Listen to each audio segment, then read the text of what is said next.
Hey guys, hope you are well. Today I want to talk about a very special camera. A camera that is not special just for me, but has been for many photographers for many years.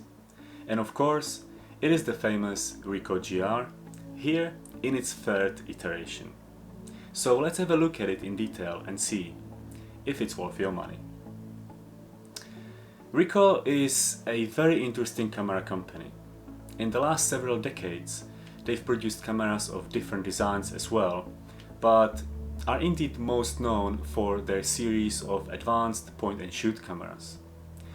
My journey with Ricoh started 10 years ago when I purchased a Ricoh GX100 to accompany me on an upcoming trip to India and Himalayas. I was used to shooting with various point-and-shoots, but this little camera surprised me in every way. The build quality, ergonomics, controls, the 24 to 70mm stepped zoom lens, image quality from a relatively tiny sensor. It even had a built-in flash and produced great black and white photos straight out of the camera. The perfect companion on a week-long hike in high altitude. I kept the Ricoh GX100 for a long time and sold it earlier this year for the same amount I paid 10 years ago. I do not miss it, technology has leaped forward since, but I wish Ricoh would make the same camera with an APS-C sensor. Wouldn't that be awesome? But back to the GR.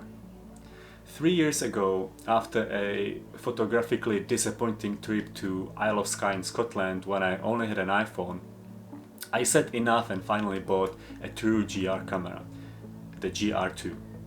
I got it from an experienced photographer together with the 21mm ultra-wide angle adapter. The camera was well used and ran like a clockwork and made my upcoming trips and holidays even more enjoyable, because I knew it would deliver. I also took it with me on a number of business trips or even when I just went for a walk during one of my lunch breaks. But after a while I started missing the flexibility of a camera that can mount different lenses.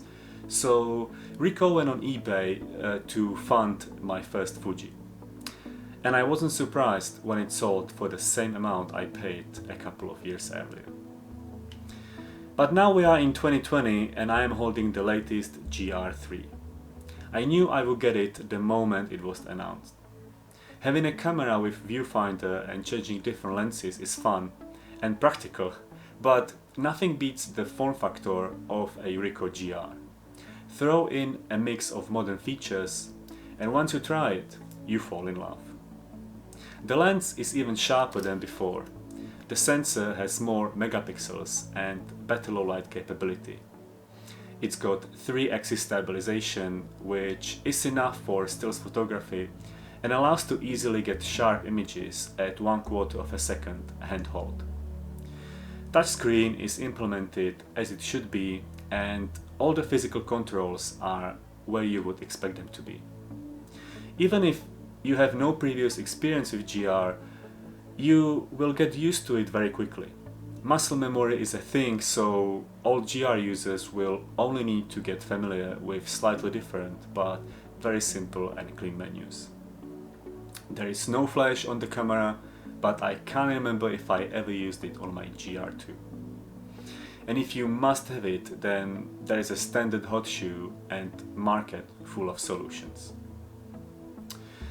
I have barely shot with anything else since getting the GR3. My favorite way of shooting these days is to go for a bike ride with the Ricoh in my front pocket. It's just so easy to stop, take it out, and quickly capture whatever it is that caught my eye. It is not an action camera, it does sometimes hunt for focus and you have to work with the 28mm equivalent focal length. Although I do find the 35 and 50mm crop modes more than enough for Instagram pictures.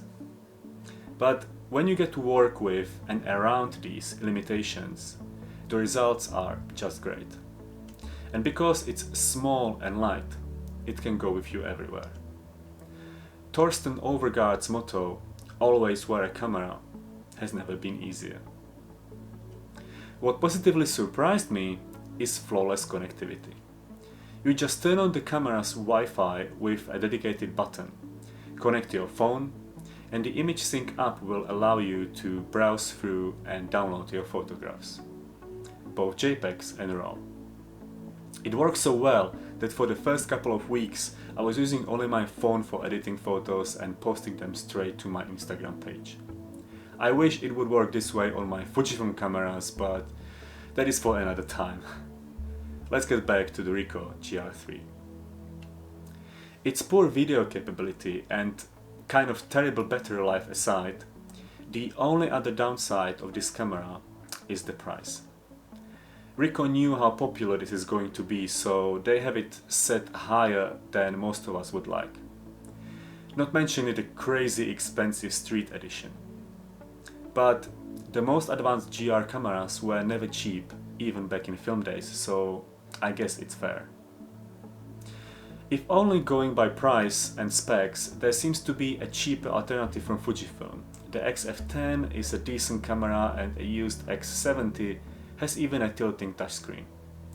But if money is a problem, I would rather go with a used GR2 or even GR1, because nothing else comes close in terms of handling and usability. And that is what matters in the end. Still, I would say it makes sense to go straight to the latest and greatest GR3, new or slightly used. These cameras do hold their price well, so if you end up not liking it, you can sell it for the same or just a little bit less than you paid for it. But most importantly, the GR3 is a joy to use and delivers killer image quality. And that is the reason I am not going to sell mine this time, unless they come up with a version with a zoom lens and a tilting touchscreen. But something tells me we can only dream. Have a nice day, and I will see you with the next one.